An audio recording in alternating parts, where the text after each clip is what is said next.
I was standing in the dark, hiding behind the couch, holding a cake knife. When the front door opened, the house smelled like fresh flowers.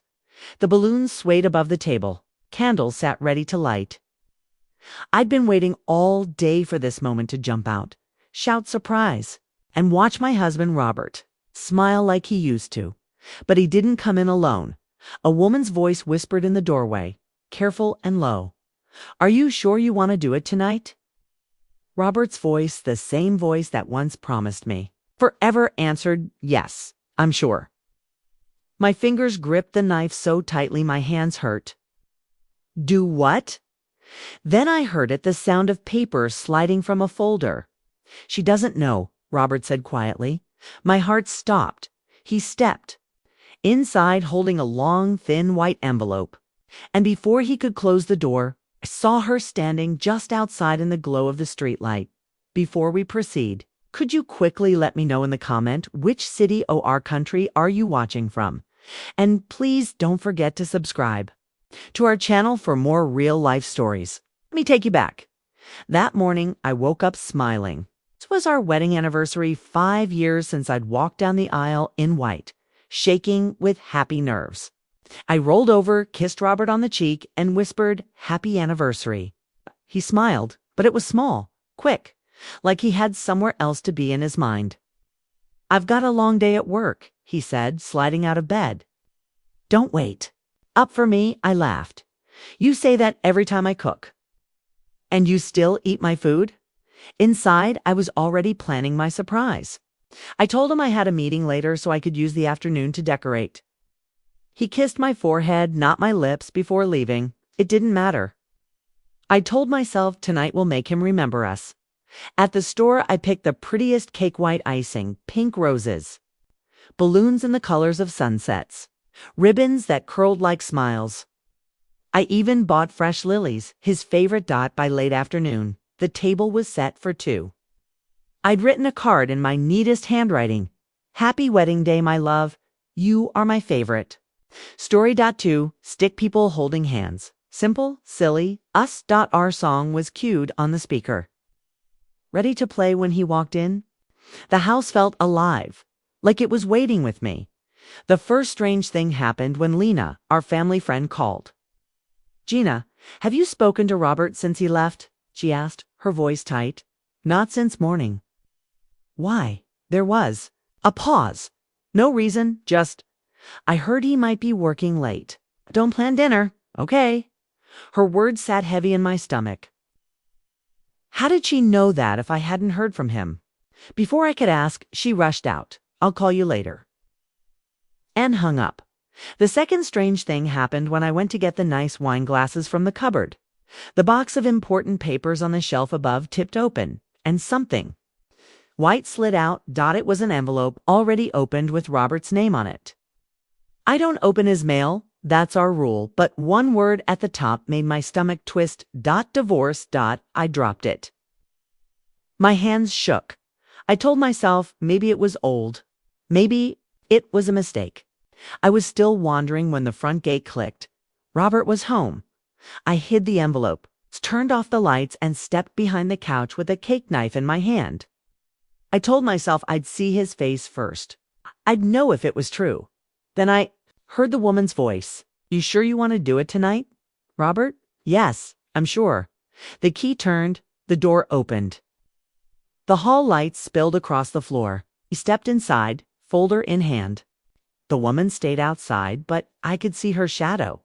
And then, by accident, my phone, still connected to the speaker, started playing our song. The first note filled the room. Robert froze. "Gina." The lights came on. He saw me. I saw him. His eyes weren't happy. They were wide, guilty, caught. The woman outside called in, her voice soft but clear. "Is it done?" Robert didn't answer the woman's question. He just stood there in the doorway, staring at me like I was the last person he expected to see in his own home. The cake knife felt heavy in my hand. I set it down on the table, slowly, without taking my eyes off him. "Who is she?" I asked. My voice wasn't loud, but it carried enough weight to make his jaw tighten. He glanced over his shoulder. The woman was still outside, half hidden, in the dark. "Gina," he said carefully, "this isn't the time then when Robert—" My heart was racing so hard it made my voice shake. "When exactly were you going to tell me?" "Before or after I served the cake." He stepped inside, closing the door halfway behind him, like he wanted to block her from view. "I was going to talk to you tonight," he said, privately.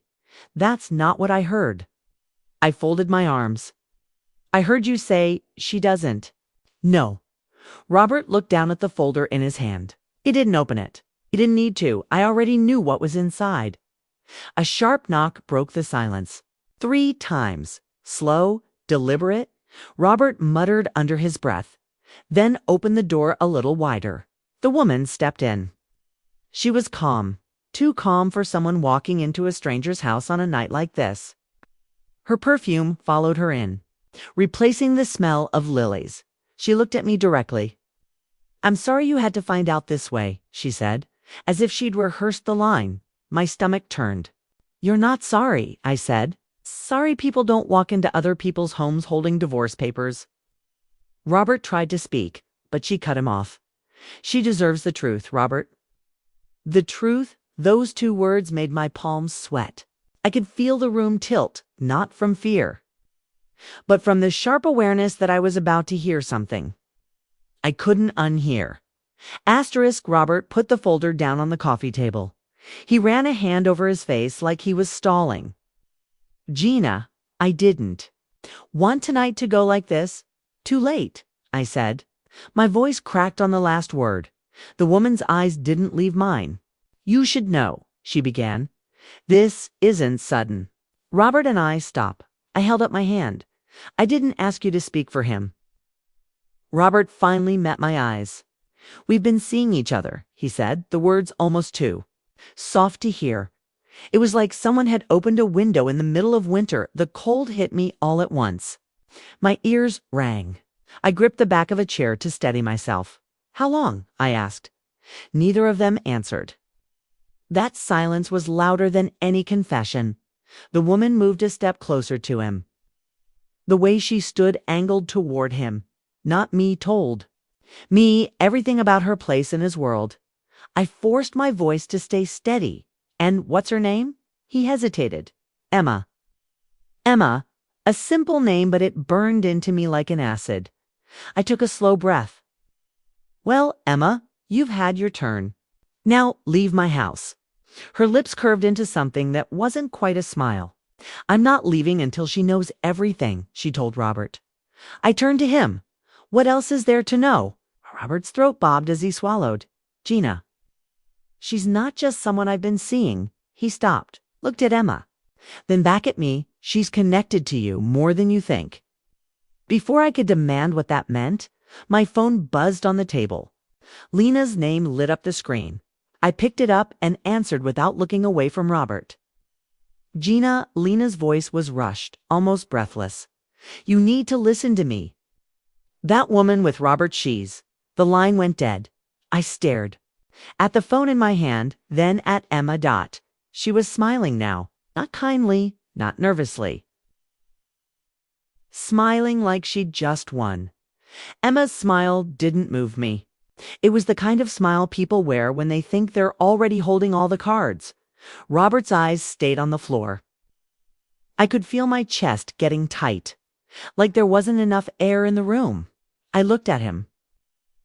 Lena was about to tell me something before the call dropped. I said, "What is it, Robert?" He didn't answer. "Robert," I pressed, "what is it?" Emma finally spoke, her voice steady. "She was going to tell you that Robert and I have been together for a year." I let out a sharp laugh that wasn't really a laugh. A year. "So while I was making excuses for you coming home late, while I was eating dinner alone, you were with her." Robert lifted his head but still wouldn't meet my eyes. "It wasn't supposed to happen like that." I felt something hot rising in my chest. And how was it supposed to happen? "You think you can build a second life behind my back and then walk in here with paperwork like it's a business deal?" Emma shifted her weight, watching me carefully. I told him we should just be honest with you, that you deserve to know. Turned on her. You don't get to decide what I deserve. You don't even get to be in this conversation. She gave a small shrug. I'm already in it, Gina, whether you like it or not. Her calmness made me want to throw something, but I held my ground. What exactly do you want? My marriage? My home? Or just to prove you can take something that isn't yours? Her expression didn't change. I want him and he wants me. Robert finally looked at me. It's not that simple, he said. Yes, Robert, I shot back. It's exactly that simple. You made a choice. The room went quiet. The only sound was the faint hum of the fridge in the kitchen. I thought about all the little moments over the past year, the late-night work calls, the weekends he said he needed time. To himself, the way he stopped laughing at my jokes. They'd all been pieces of a puzzle I refused to put together until now. Asterisk, I stepped closer to him. So, what now? You move in with her and I'm supposed to pack up my life like it was nothing. Robert's voice cracked just slightly. I didn't want you to find out like this. I shook my head. You didn't want me to find out at all. My phone buzzed again. Lena Dot. I answered it immediately, keeping my eyes on Robert. Lena, I said, my voice low, you have 30 seconds to tell me what you were trying to say before. Lena didn't hesitate this time. Gina, you need to be careful. Robert didn't just hire a lawyer for the divorce. There's more in those papers than you know. My stomach dropped. What do you mean? She exhaled sharply. He's trying to take the house. I froze. Robert closed his eyes. Emma looked. At him, then at me. And for the first time since she walked in, her smile was gone. For a long moment, no one moved. Lena's words from the call were still echoing in my head. He's trying to take the house. I looked at Robert. Is that true? Didn't answer. His eyes flicked to the folder in his hand just for a second, but it was enough. Put it down, I said. He placed the folder on the table. The sound of it hitting the wood was heavier than it should have been. He opened it slowly and slid. The top pages toward me. The first was the divorce petition. My name right there beside his. Printed in black and white. The second page was worth a claim for sole ownership of the house. Our house. The one we'd worked for, fought for, built. Memories in. And then the line that made my stomach drop. Respondent to vacate premises within 30 days. You are going to throw me out? I asked, my voice low. Robert's hands rested on the table. I thought it would be better for you to start fresh. Better for me. I gave a short, sharp laugh. Or easier for you. Emma finally spoke. Robert just wants to avoid a long fight. If you agree tonight, you can both move on without dragging it out. I turned to her. This isn't a bad lease agreement. This is my home. You have no say here. She tilted her head slightly. It's not about me. It's about what's already over. Her calm tone was worse than shouting. I pushed the papers back toward Robert. You could have ended our marriage without trying to take everything. But I guess it's not enough for you to leave. You want to erase me completely? Robert's voice tightened. Gina, I don't want to fight. You already started one, I said. My phone buzzed again. Lena Dot. I answered on speaker. Gina, she said quickly, I'm outside. Don't sign anything. It's why they came tonight, to push you into agreeing before you can think. Emma crossed her arms. Nobody's forcing her. Robert stayed silent, watching me. I looked from Emma to Robert and back again.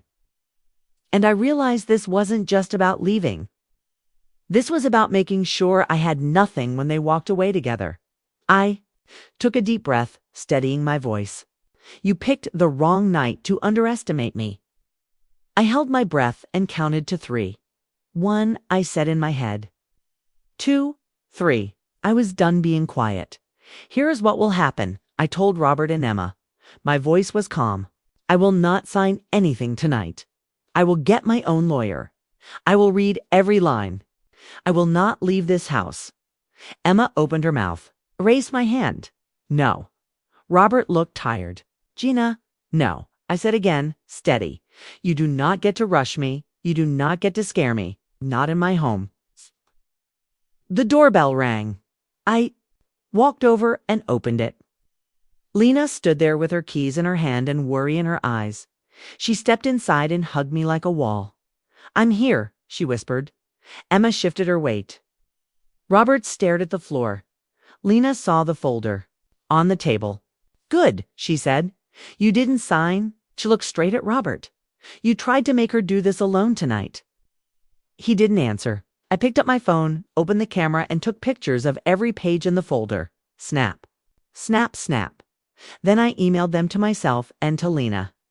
I put the phone on the table, screen up. Emma watched me.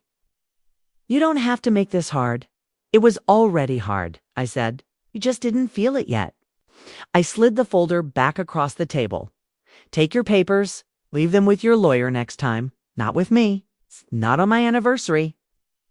Robert's face flinched when I said that word, anniversary. For 1 second, I saw the man I married.